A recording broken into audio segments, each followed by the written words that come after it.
Carlos Mínguez señala que si tomamos en cuenta una división de periodos como la Antigüedad, la Edad Media, la Edad Moderna y la Edad Contemporánea, el Renacimiento no es más que un movimiento cultural a caballo entre la Edad Media y la Edad Moderna.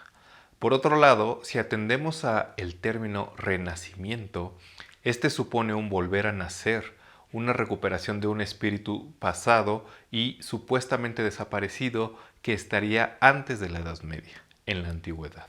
Por supuesto, ambas definiciones nos dicen algo sobre el Renacimiento, sin embargo, también tienen grandes imprecisiones. Como seguro nos enseñaron en la secundaria, la Edad Media, ese periodo de tinieblas y barbarie que dura 10 siglos, comienza en el siglo V y termina en el XV. Y en particular habría dos momentos fundamentales que lo delimitan: la caída del Imperio Romano de Occidente en 476 después de Cristo y la caída del Imperio Romano de Oriente en 1453. Sin embargo, como todos sabemos, estas delimitaciones siempre son relativamente arbitrarias. No es que en el año 500 los habitantes de Roma se dijeran a sí mismos: oh, claro, estamos en la Edad Media, o que los sabios griegos que emigraron a Italia después de la caída de Constantinopla dijeran: estamos en el inicio del Renacimiento, en el umbral de la modernidad.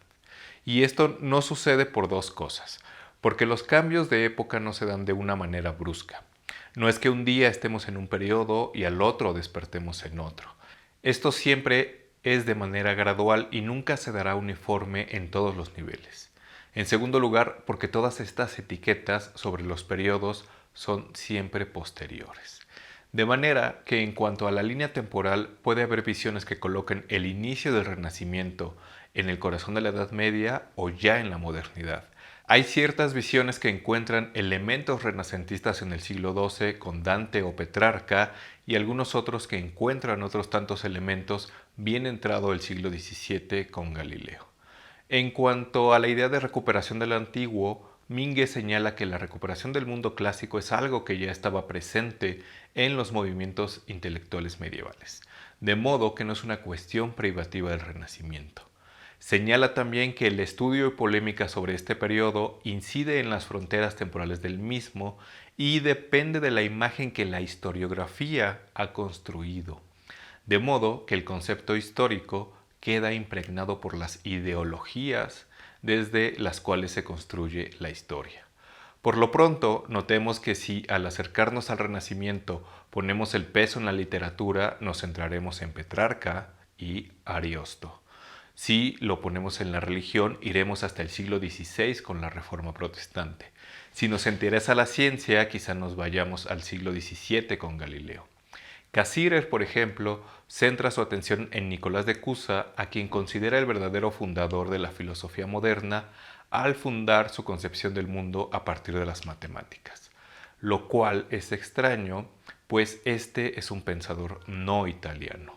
Lo cual nos lleva a preguntarnos ya no solo por los límites temporales del Renacimiento, sino también por los geográficos. ¿El Renacimiento es un fenómeno exclusivamente italiano o podemos hablar de Renacimiento en otras latitudes?